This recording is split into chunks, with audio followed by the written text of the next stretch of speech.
Доктор Чарлз Стенлийн Библийн хичээлээр бэлтгэн хүргэдэг хамтдаа нэвтрүүлгийн энэ удаагийн дугаар эхэлж байна.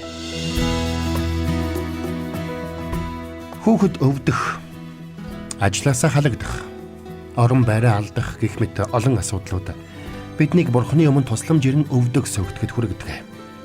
Хэдийгээр бид амьдралын том жижиг гэлтгүй бүх асуудалд Бурханд хандаж залбирах учиртаж ихэнхдээ бид дааж давшгүй нөхцөл байдалд орж байж л саяныг Бурханаас санж залбирч эхэлдэг. Эсвэргээрээ асуудал жижигхэн байх үед бид тэр зүйлийн төлөө Бурханд хандан залбирахыг яардаггүй. Тэгвэл өнөөдөр доктор Стенли бидэнд ийм сэтгэлгээ ямар аюултай болохыг сануулж байна. Ингэхдээ тэр бидэнд эзэнд зариулан гаргах хөвчлсөн цаг ямар чухал болохыг, үүнийг хойш тавих нь ямар хор хөнөөлтэй болохыг сануулж, залбиралгүй амьдрал биднээс ямар том төлөөсийг шаарддаг болохыг тайлбарлах болно.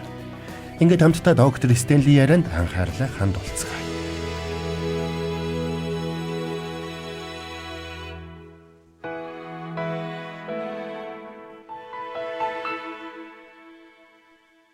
Хэрвээ бид эзэн Есүсийн амьдралыг бодоод үзэх юм бол залбирал түүний амьдрал болон үйлчлэлд ямар чухал үүрэгтэй байсныг бид амархан олж харах болно. Ингээд хамтдаа Марк номын 1-р бүлэг рүү очие. 35 дугаар ишлэлдэр ийхүү бичигдсэн байдаг. Үүр шөнөөр тэр босоод гадагш гарч зэлүүд газар очин тэндээ залбирч байв гэсэн байна. Есүс өглөөртлэн босоод Бурхан эцэгтэйгээ хоёулахна байх цагийг гаргадаг байсныг бид эндээс тодорхой харж байна. Есүс Христийн хувьд залбирал маш чухал байсан гэдэг шиг Илч Паулч мөн залбирлыг амин чухал гэж тооцож байсан. Үнэндээ залбирал бол аливаа хүн бурханлаг амьдралаар амьдарч, ариун сүнсээр өдөрдүүлж, бурхнаар гайхамшигтайгаар хэрэглэгдэхэд хамгийн чухал түлхүүр юм. Тиймээс бид залбирлыг амьдралынхаа салшгүй нэг хэсэг хэмээн тооцох учиртай. Тиймээс хамтдаа Яаков номын 4-р бүлэг рүү очие. Өнөөдөр би та бүхэнтэй энэ хэсгээс залбирлгүй амьдралын төлөөс гэсэн сэдвээр ярмаар байна. Бид залбирлыг хоош тавьж зүгээр хэцүү зүйл тохиолдох үед л хаяа нэг залбирдаг байх юм бол үүнийхээ төлөө бид ямар өндөр төлөөсийг төлөх ёстой болдог гэдгийг бид олж харах нь чухал юм. Ингээд Яаков номын 4-р бүлгийн 1-ээс 3 дугаар ишлэгийг би танд дуудаж өгье. Та нарын дундах хэрүүл болон зөрчил хаанаас гарна вэ? Тэр нь эрхтнүүдэд чинь дайтаж буй хүслүүдээс чинь гардаг босуу. Та нар шундаг бөгөөд та нарт байхгүй болохоор нь хүн алдаг. Та нар атаархдаг бөгөөд олж авч чаддаггүй. Тиймээс та нар тэмцэлдэж хэрэлддэг. Та нар гуйдаггүй учраас та нарт байдаггүй. Та нар гуугаад хүлээн авдаггүй. Учир нь та нар өөрсдийн тааламжинд зарцуулъя хэмээн буруугаар гуйдаг байна. Тэгэхээр өнөөдөр бидний амьдралд маш олон асуудлууд байсаар байна. Бид яагаад өдөр тутмынхаа амьдралдаа байнгын ачаа дарамтны дунд амьдрдаг юм бэ? Бид яагаад харилцааны эсвэл санхүүгийн байнгын асуудалд явдаг юм бэ? Бидний амьдралд байгаа бүх асуудлуудын хариултыг мэддэг тэр нэгнийг таньж мэдхэд би яагаад ийм бага цагийг зарцуулдсан болов? Бурханд бүх асуудлыг шийдэх хүч чадал байгааг мэдсээр байж би яагаад түүнд хандан залбирдаггүй юм болов? Хүмүүс Бурханд залбирахгүй байгаагаа янз бүрээр тайлбарлаж, янз бүрийн шалтгаан тоочдог. Зарим нь би завгүй байна гэж хэлдэг бол зарим нь залбирах шаардлагагүй гэж хэлдэг. Гэвч ийм бодолтой хүмүүсийн бодлыг юу өөрчилдөг юм бэ? Зовлон бэрхшээл, сэтгэлийн шарах, өө гашуу гих мэт гинтийн асуудлууд өөрчилдөг юм. Өөрөөр хэлбэл хэрэгцээ. Бидэнд гинтийн чухал хэрэгцээ тулгарх үед бид гинт Бурхныг санаж залбирч эхэлдэг. Үнэн дээр олон сар жилийн туршид Бурхангүй мэт амьдарч байснаа гинтхэн чухал хэрэгцээ тулгарх үед гинт залбирч эхэлдэг юм. Гэтэл бидний Бурхан эцэг бидэнтэй нөхөрлөхийг хүсэж байдаг. Тэр бидэнтэй ойр дотн харилцаатай байхыг хүсдэг юм. Тэр бидэнд өөрийнх нь хайрыг мэдрээсэй гэж хүсдэг юм. Тиймээс залбирал нь бидний амьдралын салшгүй нэг хэсэг байх ёстой байтал. Эсвэргээрээ бид үүнийг шаардлагатай үед хэрэглээд бусад үед орхичихдаг тийм зүйл мэт болгочихсон явж байдаг юм. Тиймээс би та бүхэнтэй Бурханд залбирахаа умартвал бидний амьдралд юу тохиолдог талаар ярилцахыг хүссэн юм. Тэгэхээр эхний үг нь залбирлгүй амьдрал гэдэг үгийг бичээд аваарай. Тэгэхээр бид нар өмнөх нэвтрүүлгээр эхний үг болох залбирлгүй амьдралын талаар сурсан. Тэгвэл араас нь юу залгасан гэж бид нар ярилцлаа. Бид Бурхантай хамт байх цагийг гаргахаа зогсоох үед бидний нуруунд дээрх ачаа дарамт нэмэгдэг тухай буюу ачаа дарамт гэсэн талаар ярьсан байна. Үүндээ бид залбирахгүй байх үед бидний нуруунд дээрх ачаа дарамт хөнгөрдөггүй харин эсрэгээрээ нэмэгдсээр байдаг тухай ярьсан. Асуудлууд шийдэгдэж өгөхгүй. Сэтгэл зовоосон асуудлууд ар араасаа хөвөрдөг тухай ярьсан. Би танд дахин сануулъя. Дуул номын 55 дугаар бүлгийн 22-ыг эргээд гаргаад харъя.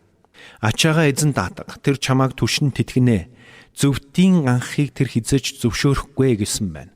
Тиймээс бид нэг зүйлийг хатуу ойлгох хэрэгтэй. Бурхны хүүхдүүдтэй хандсан Бурхны төлөлгөө, зориг маш тодорхой. Тэр биднийг бүх ачаа дарамтаа түүнд өгөөсэй гэж хүсдэг. Тэр биднийг ачаа дарамтаа өөрсдөө үүрээд зүдрээд яваад байгаасай гэж хүсдэггүй. Тэр өөрөө бидний ачааг өдөр бүр үүрч биднийг түшиж тэтгэн явдаг юм. Жил бүр, сар бүр гэж хэлээгүй. Өдөр бүр гэж бичигдсэн байгааг битгий мартаарай. Тэгвэл эхний үг нь юу байсан та санаж байна уу? Залбиралгүй амьдрал. Хоёр дахь үг нь ачаа дарамт. Гурав дахь нь ядрал, туйлдалт. Урт хугацаанд хүнд ачаа үүрсэн ямар ч хүн ядарч туйлдах нь гарцаагүй. Уг нь та бидэнд өглөө бүр Бурхны өмнө очиод эзэн минь энэ өдрийн ачаагаа таны өмнө тавьж байна хэмээн залбирах гайхамшигтай ёрол өгөгдсөн штэ. Гэтэл бид үүнийг хийхгүй байх үед өглөө бүр сэрээд нөгөө л хүнд ачаагаа өөр дээрээ үүрээд өдөржин алхасаар эцэст нь ядарч туйлддаг. Сэтгэл зүйн хувьд ч ядардаг. Бурхан минь би ийм байдалтай хэр удаан тисэх ёстой юм бэ гэж бид асууж эхэлдэг. Цаашилбал бид махбодын хувьд ч ядардаг юм. Гэтэл Бурхан өөрийнхөө хүүхдүүдийг ингэж хүнд ачаа үүрээд ядраад туйлдаад яваасай гэж хүсдэггүй юм. Харин эсэргээр диавол буюу муу нэгэн бидний үргэлж ядарсан, туйлдсан, хямарсан, цөхөрсөн завгүй байгаасай гэж хүсдэг юм. Учир нь тэр биднийг ийм байлгаж чадвал өөрийнхөө хүссэн зам руу амархан уруу татах боломжтой болгодог юм. Өнөөдөр бид хичнээн бурханлаг нэгэн байсан ч хамаагүй. Хэрвээ бид бурхантай хоёулахна байх цагийг гаргахад зогсоох юм бол, Бурхны үгийг уншиж тунгаахаа болох юм бол, Бурхныг сонсож Бурхантай нөхөрлөх цагийг гаргахаа зогсоох юм бол, энэ бидний нуруунд дээрх ачааг нэмэгдүүлж, улам бүр биднийг ядрааж, туйлдуулж эхлэх болно. Бид сэтгэл санаагаар туйлдж, ядарч эхэлнэ. Энэ нэргэд бидний бие махбодод ч нөлөөлж эхэлнэ гэсэн үг. Эцэст нь бид эрч хүчгүй, урам зориггүй нэгэн болж хувирдаг юм. Тэгэхээр эхний үг нь ямар үг байсан бэлээ? Залбиралгүй амьдрал байсан юм шүү. Мөн хоёр дахь нь үүнээс үүдээд ачаа дарамт ихсэн. Энэ ачаа дарамтнаас үүдэн ядралт, зүдрэлт бий болно. За тэгвэл дөрөв дэх үг нь юу байх вэ? Урам хугаралт. Бид урт удаан хугацааны туршид сэтгэл санааны хувьд, бие махбодын хувьд ядарч туйлдан явах үед энэ нь бидний урам зоригийг мохоодог юм. Эзэн минь энэ бүхэн хизээж бүтэхгүй юм байна уу гэж бид дуулддаг. Биднийг урам зориггүй болгоход юу хамгийн ихээр нөлөөлдөг вэ? Биднийг залбирлаа зогсоох үед чухам юу болдог вэ?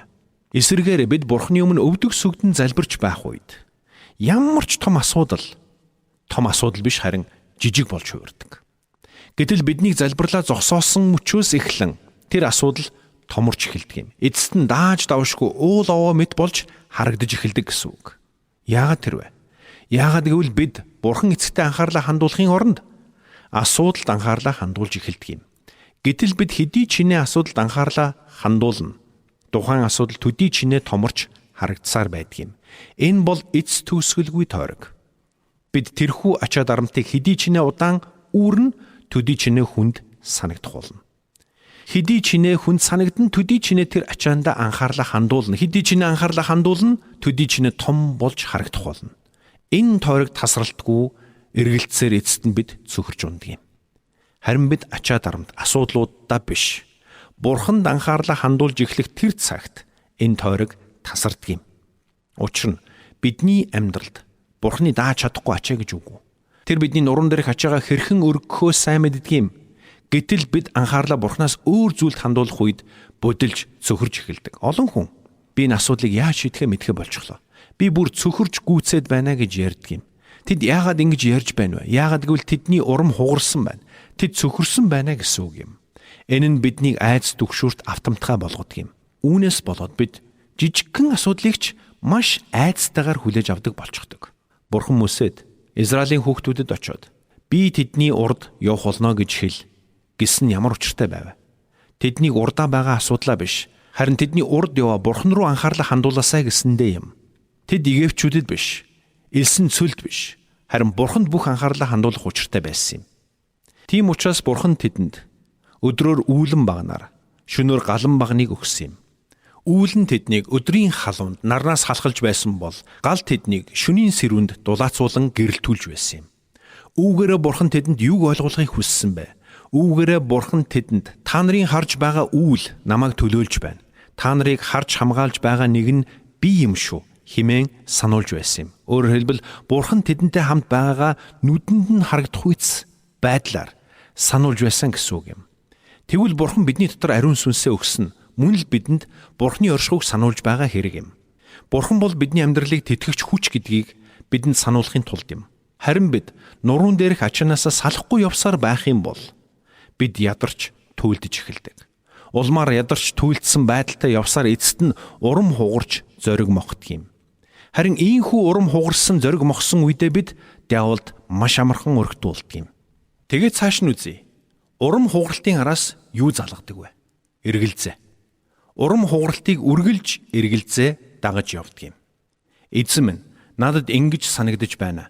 Гэхдээ яг юу болоод байгааг би ерөөсөө ойлгохгүй байна гэж бид залбирдаг. Бид нөхцөл байдалтай өөртөө тэр бүхэл Бурханд эргэлзэж эхэлдэг юм. Харин бид Бурханд эргэлзэж эхэлсэн тэр мөчөөс өөрсдийгөө жинхэнэ аюулд оруулдаг юм. Хэрвээ хэн нэгэн надаас та юунаас хамгийн их айдаг вэ гэж асуувал би Бурханд эргэлзэхээс гэж хариулах болно. Энэ бол итгэлийн амьдралдаа миний хамгийн их айдаг зүйл. Учир нь Бурханд эргэлзээгүй итгэж байх үедээ бид ямар ч асуудлыг даван гарч чадна. Бурханы үгийг уншиж судлах үед бид юу хийх ёстойгоо маш тодорхой мэдэж чаддаг юм. Зарим үед Бурханы үгийг хүлээж авахдаа Бурхан минь миний эргэн тойронд байгаа нөхцөл байдлыг харуул энэ бүхэн бүтэх ямар ч боломжгүй мэт харагдаж байна шүү дээ гэж хэлэх үеуд надад зөндөө байсан.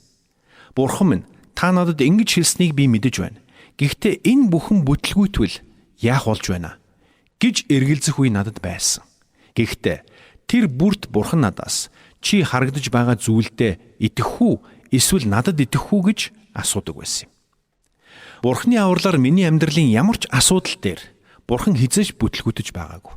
Надад бүтлгүйтэх зүйл олон гарч байсан. Гэхдээ Бурхан хизээж бүтлгүйтэж байгаагүй. Хэрвээ тэр амласан л бол амлалтаа сахих болно. Тэр шаардлагатай бол Тэнгэр газрыг хөдөлгөж байгаа ч хамаагүй амлалтаа биелүүлдэг юм байна лээ. Тэгвэл би танаас асууя. Хэрвээ бид Бурханы хайранд эргэлзвэл бидэнтэй хамт байгаа Бурханы оршихуй, түүний амлалт, түүний хүч чадалд эргэлзэх юм бол бидэнд юу үлдэх вэ? Бидэнд ямар аюулгүй байдал, ямар хамгаалалт үлдэх вэ? Бидэнд байгаа юу ч бидэнд Бурхан шиг аюулгүй байдал, хамгаалалт, өмг түшиг болж чадахгүй. Биднийг нөхцөл болзолгүйгээр хайрладаг, биднийг хэрэгцээтэй бүхнээр хангадаг, биднийг үргэлж хангадаг, бидэнтэй хамт алхдаг, ямар ч нөхцөл байдал донд бидэнтэй үргэлж хамт байдаг Бурхан эцэгтэй хамт байгаагаа мэдрэх шиг аюулгүй байдал гэж бидэнд огт үгүй. Найз минь, би нэг зүйлийг баттай хэлж чадна. Хэрвээ чи залбирлаа зогсоох юм бол чи эргэлзэж эхлэх болно. Чиний урам хугарах болно. Чи ядарч туйлдах болно. Чи маш их хүнд ачаа дарамтыг үүрч эхлэх болно. Таны амьдралд залбирал байхгүй болсон тэр мөчөөс эхлэн та үүнийг мэдэрч эхлэх болно. Эсвэргээрээ бид Бурхан эцэгтэй хандан залбирч эхлэх үед юу болдог вэ? Эргэлзээ сарнин алгуулдаг. Учир нь залбирал итгэл хоёр үргэлж хамт байдаг юм. Хамтдаа шинэ гэрээний Юда намруу очие л доо. 20 дугаар ишлэлээр инхүү хэлсэн байдаг. Хайртууд минь, харин та нар хамгийн ариун итгэл дээрээ өөрсдийгөө сүндэрлүүлж ариун сүнсээр залбирэн гэж хэлсэн байна. Хэрвээ бид итгэлээ сүндэрлүүлэн босгон байгуулахыг хүсэж байгаа бол бид итгэлээрээ үйлдэж зогсохгүй. Бурханы үгийг уншиж, судлаж, Бурхан эцэгтэйгээ хамт байж, түүнийг сонсож, түүний үгийг дуулууртаа дагаж, түүний амлалтуудаас зуурдаг байх учиртай юм. Залбирал итгэл хоёрыг салгах боломжгүй гэдгийг та санаарай. Үүний нэгэн адил залбирлгүй амьдрал эргэлзээ хоёр салшгүй холбоотой юм. Учир нь залбирахгүй байх нь бидний дотор эргэлзээг төрүүлж, эргэлзээ тэр дорой бишч аажмаар бидний амьдралд шургалан орж ирдэг. Тэгэхээр залбирлгүй амьдрал биднийг ачаа дарамт руу, дарамт цөхрөл рүү, урам хугаралт руу, цаашлаад эргэлзээ рүү хөдөлдөг байна. Тийм учраас бидний фокус үргэлж Бурхан дээр байх учиртай юм. Харин бид эргэлзэж эхлэх үедээ юу болдог вэ? Эргэлзээнээс юу үүсдэг вэ? Төөрөгдөл бий болдог. Та төөрөгдөл гэдэг үгийг бичиж аваарай. Бурхан минь, та хаана байна вэ? Таны үгэнд юу гэж бичигдсэн байдгийг би мэднэ. Гэхдээ энэ тохиолдолд яг яах ёстойгоо би ойлгохгүй байна. Библи уншиж залбирх нь зөв гэдгийг би мэднэ. Гэхдээ би үүнийг хийсэн ч юу ч мэдрэхгүй байна. Надад юу тохиолдох нь энэ вэ? Та намайг орхисон гэж үү? Гэж бид гайхдаг. Энэ бол эргэлзээнээс үүдэлтэй төөрөгдөл юм. Бид Бурхантай ойр дотн харилцаатай байсан ч Ямар нэгэн шалтгаанаар залбирлаа зогсоож, Бурханд зориулан гаргах цагаа өөр зүйлд зориулж эхлэх юм бол яах вэ? Эхлээд бид ачаа дарамтыг мэдэрч эхэлнэ. Дараа нь ядарч түлдэж эхэлнэ. Дараа нь урам зориггүй болно. Дараа нь Бурханд эргэлзэж эхэлнэ. Үүний дараа юу болдог вэ? Та надад байсан баяр хөөр хаашаа алга болчих вэ гэж гайхдаг. Бурханы үгийг сонсох дуртай, цуглаандаа явах дуртай, магтан дуулах дуртай байсан энэ амьдрал минь яагаад үгүй болчих вэ гэж гайхдаг. Үүнээс болоод олон итгэгчид төөрөгдөлд автаж, итгэлийн амьдралаар амьдрах ямар ч боломжгүй юм байна. Итгэлийн амьдрал гэдэг чинь бүтэхгүй юм байна гэсэн дүгнэлтэнд хүрдэг юм. Бид байдгаараа хичээсэн, би Библийг уншиж цуглаанд явсан. Гэвч энэ бүхэн юунд ч хүрэхсэнгүй. Энэ бүхэн ямар ч хэрэггүй байж гэсэн дүгнэлтэнд хүрдэг юм. Үүнээс болоод олон итгэгчид зам алддаг. Сэтгэлд нь нийцэх зүйл багхгүй. Бүх зүйлд нь бусад хүмүүс л буруутай юм шиг хандаж эхэлдэг. Тэгвэл залбирлаа зогсоох үед бидэнд нүүрэлдэг асуудлын хамгийн сүүлийнхийг би танд хэлж өгье. Энэ бол сүрэл гэсэн үг. Учир нь бид төөрөгдөлд автаж Бурханаасаа холдон одох үедээ амьдралаа сүрэл рүү хөтлөж байдаг юм. Бурханы хүслийг зориудаар сөрчхөд, Бурханы өмнө дуулуургүй амьдрчхаад амжилтад хүрсэн хүн гэж нэг ч үгүй. Харин ч энэ бол сүрлийн эхлэл юм. Тэгэхээр бид Бурханд хандан хувьчилсан цаг гаргаж залбирхаа зогсоох үед бидний ачаа дарамт нэмэгдэж эхэлдэг. Бид ядарч түйлдэж эхэлдэг. Урам зориггүй болдог. Бурханд эргэлзэж эхэлдэг. Эцэст нь төөрөгдөлд орж эхэлдэг юм. Энэ нь бидний буруу сонголтуудыг хийж амьдралаа сүрүүлэхэд хүргэдэг юм аа. Би энэ цагийн эхэнд хэлж байсан. Энэ бүх үйл явц зарим тохиолдолд маш хурдан өрнөдөг. Бол зарим тохиолдолд урт удаан хугацааны турш өрнөдөг. Гэхдээ би нэг зүйлийг бүрэн итгэлтэй хэлж чадна. Бидний хувьд Бурхантай хамт байх цагийг орлож чадах өөр цаг гэж нэг ч үгүй. Бурханыг хайрлаж, Бурханыг сонсож, түүнтэй ярилцаж, түүний үн цэнтэй үгийг уншиж судлахаас илүү дээр зүйл гэж бидний амьдралд үгүй. Заримдаа залуу пасторууд над дээр ирээд асуудаг. Та надад туршлагатай пастрын хувьд зөвлөгөө өгөөч. Таныг хамгийн чухал гэсэн нэг зүйлийг зөвлөөч гэвэл та надад юу гэж хэлэх вэ гэж тэд асуудаг. Тэд надаас ямар нэгэн агуу гайхамшигтай санааг хэлэх байхаа гэж хүлээдэг. Гэхдээ хариулт нь маш энгийн. Энэ зүйл таны үйлчлэлд өнөөдөрч, маргаашч, эзний өмнө очих тэр өдөр хүртэл ялгаагүй амин чухал байсаар байх болно. Энэ бол Бурхантай хамт байх цаг. Гүцээ. Үүнээс илүү чухал зүйл гэж үгүй. Магадгүй та бизнесийн талбарт амжилттай явах хүн байж болно. Тэгэд ямар ч нөхцөл байдал тулгарсан бүхнийг даваад гарч чадах юм шиг танд санагдаж байж болно. Та өөрийгөө маш ухаантай хүн гэж бодож байж болно. Гэхдээ юу гэж Бурхан таныг бодсон шигээ ухаантай хүн биш болохыг чинь танд харуулах болно. Таны муу үзэх гэсэндээ биш. Харин Бурхан танд хайртай учраас тэр бидний амьдралд аливаа хүнд хэцүү нөхцөл байдлуудыг зөвшөөрөхдөө бидний ард биднийг өөрлөө нь эргэхийг хүлээгээд зогсож байдаг юм. Өнөөдөр олон итгэгчид би анх Христэд итгэж байхдаа маш их баяр хөөртэй байсан. Гэтэл өнөөдөр надад ямар ч баяр хөөр алга гэж ярьдаг. Хэрвээ та ийм байдалд орсон байгаа бол яагаад ийм байдалд орсныг чинь би танд хэлж өгье. Яагаад гэвэл та ямар нэгэн зүйлийг Бурхан эцгээсээ илүү чухал байр суурьнд тавьсан байна гэсэн үг. Та амьдралдаа ямар нэгэн зүйлийг Бурхан эцгээс чинь илүү өргөмжлөгдөхийг зөвшөөрчихсөн байна гэсэн үг. Таныг бүх талаар ивэж, танд гайхалтай ивэл өрөөлүүдийг өгсөн байтал та тэр зүйлийг нь буцаагаад Бурханаас илүү дээгүүрт тавьж эхэлсэн байна гэсэн үг. Тэгтэл магадгүй та дотроо би таны ярианаас өөрийгөө олж харлаа. Тэгвэл би энэ байдлаасаа гарахын тулд яах ёстой вэ гэж бодож байгаа бол тэгвэл би танд маш үр дүнтэй хэрнээ энгийн нэгэн шийдлийг хэлж өгье. Яг одоо Бурханы өмнө өвдөгс өгдөөд залбир. Бурхан эцэг минь, миний ач холбогдолтой зүйлсийн эрэм дараалал алдагдсан байна. Би бүхнийг өөрөө хийж чадна гэж эндүрч явжээ. Би амьдралаа өөрөө аваад явж чадна гэж эндүрчээ. Би өөрийнхөөрөө оролдож алдаа гаргалаа. Би таны эсрэг нүгэл үлдэж, таны ивэл өрөөлүүдийг танаас дээгүүрт тавьж, өөрийнхөө амьдралыг сүрлийн ирмэгт авчирчихсан байна. Эзэн минь, намайг уучлаач. Би энэ өдрөөс эхлэн таны үгийг уншиж судлан тантай хамт байх цагийг нандинан гаргамаар байна. Төөрсөн хүү эцэгтэй эргэн ирдэг шиг би тань руугаа эргэн ирэхийг хүсэж байна. Та намайг удирдаач. Химэн залбираарай. Хэрвээ та ийхүү залбирх юм бол Бурхан таны амьдралыг аажмаар, алхамаар өөрчилж эхлэх болно. Үүнийг хинч таны өмнөөс хийхгүй. Харин та өөрөө л өөрийнхөө төлөө хийх болно. Тиймээс Бурхан эцэг рүүгээ эргэн ирж, түүнтэй хамт байх цагийг тогтмол гаргах сонголтыг хийгээрэй. Түүнд бүх ачаа дарамтаа өрүүлээрэй. Тэр цагт бүх зүйл чинь өөрчлөгдөх болно. Харин нөгөө талд нь залбирал үгүй амьдрал бол танд ямар аюултай болохыг та хэзээч битгий мартаарай. Хамт залбирцгаая. Бурхан эцэг минь, биднийг хайрладаг танд баярлалаа. Та биднийг залбирх үед залбирлыг минь сонсож хариулдаг учраас танд талархаж байна. Бид хэрхэн залбирхаа мэдэхгүй байх үед ч та бидэнд юу хэрэгтэйг биднээс илүү мэдэж байдаг учраас танд талархаж байна. Тиймээс Бурхан эцэг минь, танд итгэж, таны хүүхдүүд болсон хэрнээ танаас өөрийн мэдлгүүгээр алсран холдсон тэр хүмүүсийн төлөө би залбирч байна. Тэд тантай ойр дотны харилцаагаа эргүүлэн сэргээхийн төлөө би залбирч байна. Гууж байна. Гим нүглээс болоод, таны өмнө дуулуургүй байснаасаа болоод, энэ дэлхийн замаар алхаж, танаас холдсон тэр бүх хүний төлөө залбирэн гууж байна. Ариун сүнс Бурхан минь, та яг одоо тэдний зүрхэнд хүрч, гимшил өөд дуудаж өгөөч.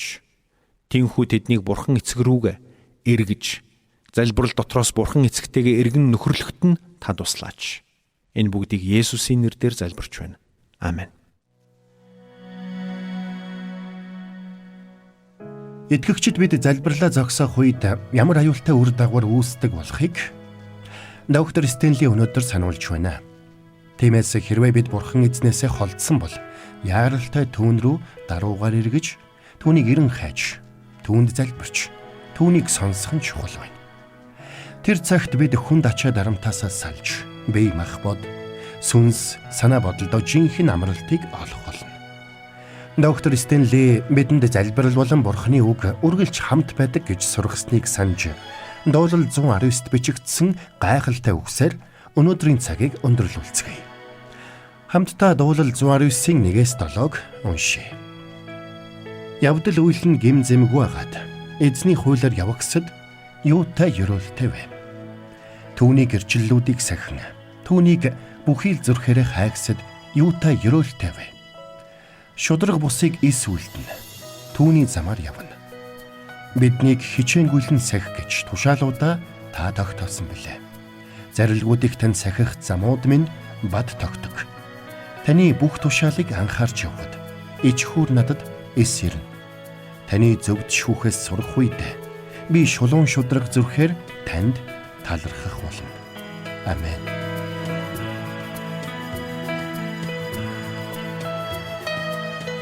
Бурханд тэмүүлсэн сэтгэл хүмүүсийг энэрх зүрхээр амьдрахад туслах номлогч доктор Чарлз Стенлигийн хамттай нэвтрүүлэг сонсогч танд хүрлээ. Нэвтрүүлгийг дахин сонсохыг хүсвэл Итгэл радио.com-оор зочлоорой. Бидэнтэй холбогдохыг хүсвэл 8085 99 тэгтэг дугаард хандаарай.